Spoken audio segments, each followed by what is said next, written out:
I'll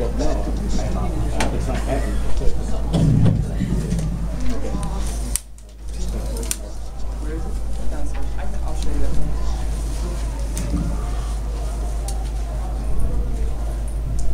Coach, if you want to start with an opening statement when you're ready. Okay. I think without getting into all the technical stuff first, I think you just saw playoff basketball and two heavyweight fighters kind of duke it out. It's a chess match in terms of the basketball and the X's and O's. That's what happens this time of year. There aren't going to be any secret plays. I think you have big-time players step up and make plays. And I think for us, the consistent two throughout with my bookends. I'm 1 in my 5. I thought Slooty and still stayed consistent, even with a little bit of foul trouble. They stayed the course. We attacked the basket. Got to the free throw line 25 times. That's something that we always want to do. We got killed on the boards, but we made up for it because this is probably the first time in my career that I had a team get 50 deflections. We kind of amped up the defense. And bottom line is we stepped up, made big plays, and live another day, try to close this thing out in Indiana.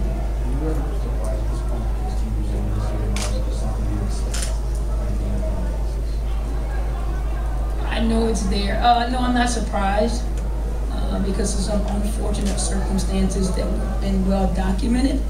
It's second nature for them to bounce back and to stick together and feed off of each other. Even little intricacies of the game that you don't notice, just a couple of offense, defense from Breland and Elena at crucial times. Epiphany Prince sitting on the floor the entire time, being able to come out there and her teammates going out there, all that kind of develops over the course of the season. How important is this first playoff win at home for the morale of the team? I'm sorry, can you repeat that? Yeah, sure. How important is the first playoff win here at home for the morale of the team? It's important. I think at this point, every win is important.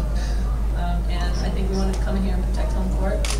And we knew this was our only shot in the series and home court, so we wanted to take it over. Coach Courtney, you got a chance to switch some games.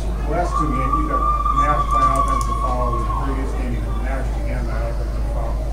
Didn't get the play mentioned before you came back to the second half. How can that impact? What was something very particularly, or just talk about fighting your way back through that? Well, I think I'm used to that at this point. You know, that's part of my game that I try to get in front of people and I have to take the contact. And you know, once you get into the game, your adrenaline's taken over, you don't really feel anything, and you just play off that. Can you describe just what happened with the locker room after the emotions of, you know, you guys fought back, finally get the line still, but what was it like? It felt good, you know, and this win in particular, just because it was grinded out. You know, we had chances and we executed. We made plays. We got stops when we needed, and it's at home, so it feels good. Were you guys like overly emotional in the locker room, or Well, I had to come here. Like business? So I didn't get to see. But we did. You know, it's business as usual. We'll get to enjoy this for. I'll give myself an hour or maybe 2. I have some friends I need to take to dinner, so I'll enjoy it for 2 hours. They need to rest. They know this means nothing, and we'll complete the deal in a couple of days. Coach, do you talk about the second half? You had 12. Halftime wise, you had 12 points on a single turnover, 4 assists, and a few rebounds. Pound for pound, she's the toughest player. That's not me saying it. That's what her teammates voted. So you saw that physical toughness. Today you saw mental toughness in terms of, you know, a little bit of foul trouble when she was in there. She was effective. She's looking to the basket. She was attacking the basket.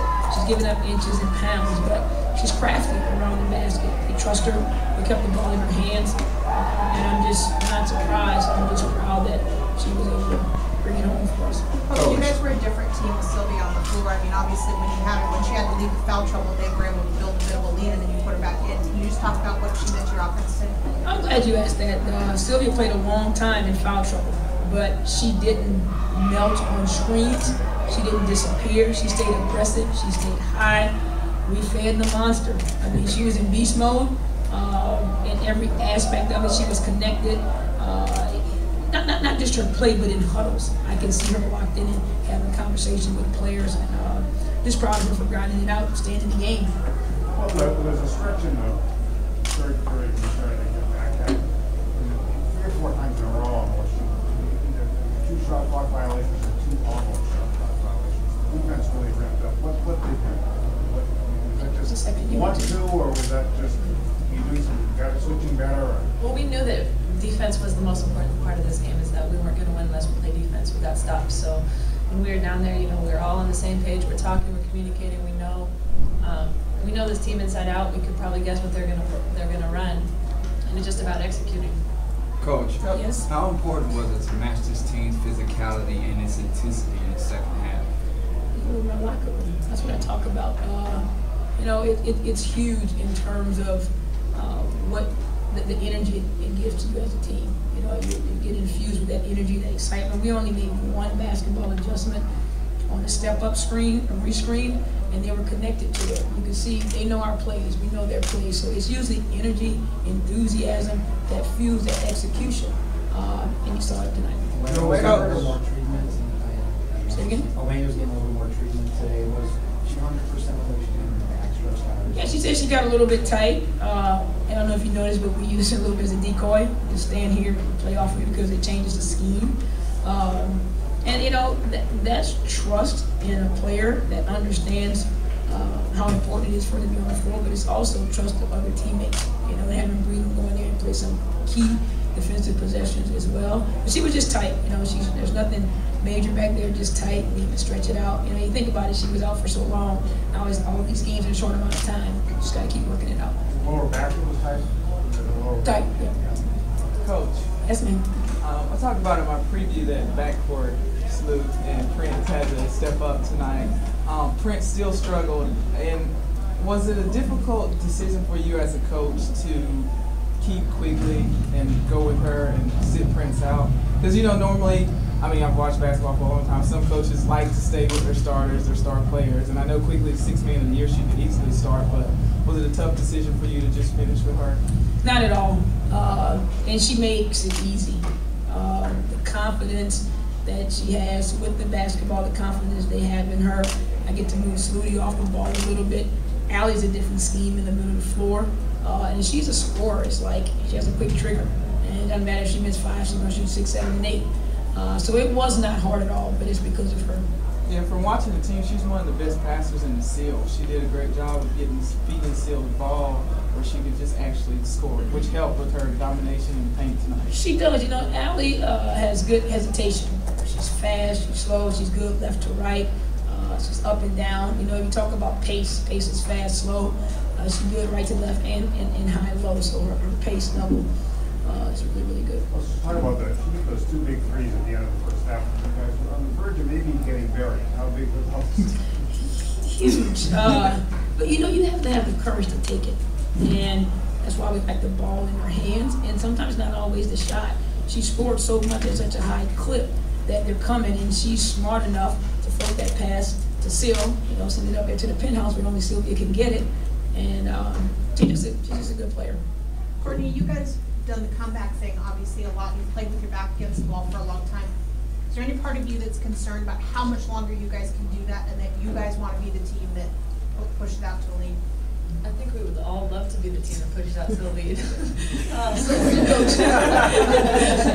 But at this point, when it happens, this is playoff. It's an experienced basketball team over there, and we just need to know that we've been in this position before.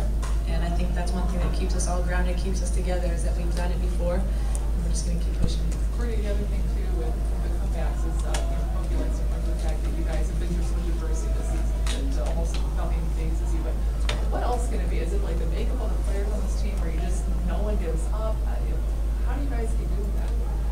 I think it's just, like you said, this is like the first time that we've all been together, and it finally feels like such a unit out there that no matter what happens, we still have each other, we still have us, and we're still going to fight, and we still know that we have the talent on this roster to come back from anything. So when you took that big blow from Coleman in the first half, nothing particular? I actually don't even know what you're talking about. You went down really hard when she ran over you. And nothing like your butt didn't hurt, your hips didn't hurt. It looked like you got run over by a truck. I'm bigger than I look. I can take it. Coach, since you guys, Sky, and people play each other so often, other so well. Any one or two things you can identify that will resolve the game 3? I would like to see us rebound the basketball a little bit better, and I think marrying that to what we've been able to do execution-wise will give us an opportunity to be out in front. You know, kind of shoot ourselves in the foot. I can remember 3 possessions where they got multiple opportunities, and even if they don't score, it just infuses them with energy. If they missed it, they're slapping the floor on defense. So I'm going to, in that area, it's something that, you know, obviously when you take care of it. And for me, you know, we shot a horrid percentage at half, and to come back and you see the tail of 2 halves, we got up to almost 44%. So we were able to marry some of them to some good offensive execution. And tell us the team defense too, but Sarah Young's done a perfect job on defense 2 games in a row.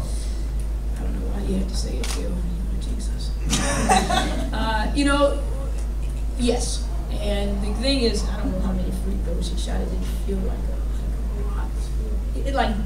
That's it for me, because people are going to have off nights. We know the stats with Tamika shooting from 14 to 16 feet, 16 to 20 feet. The key is when she puts her head down, she has to see bodies. And we didn't put her on the line. For me, that's the stat that really, really completes the defense on her. Coach, we'll Yes. take one final question. Let's do that. Can we talk about, sometimes there's broken plays from those sideline out of bounds. Is that just something you guys have to continue to work on? Is that experience, or is that just pressure moments, or? I wouldn't say pressure. We've been in so many. You look at sometimes Indiana may pre-switch, so you just have to make a read in that moment. You can draw up a play if they pre-switch, if they double switch. You know, you got to make cuts. Are they going to bump you off your cuts? You got to get a piece of each other. It's just locking in that moment and having confidence and making a read. Coach, what can you do in Game 3 to combat Indiana throwing double teams at Elena? I'm okay with them throwing a double team at her. It's just a matter of where I put her on the floor. You know, they're not going to double team her. I'm talking basketball. It's okay. You know, I like that. Then we can play 4 against 3 with some space. You know, Sylvie's going to eat some space down there. Some people are going to run to her, and I think that will help us. She seemed to have trouble with it today. Like, she turned it over late. Well, you know, okay. If you know, I remember one play in front of our bench. Actually, I can't say that. I'll get fined. Yeah. We'll work on it. All right, that's it. Thank you. Our locker room is also open.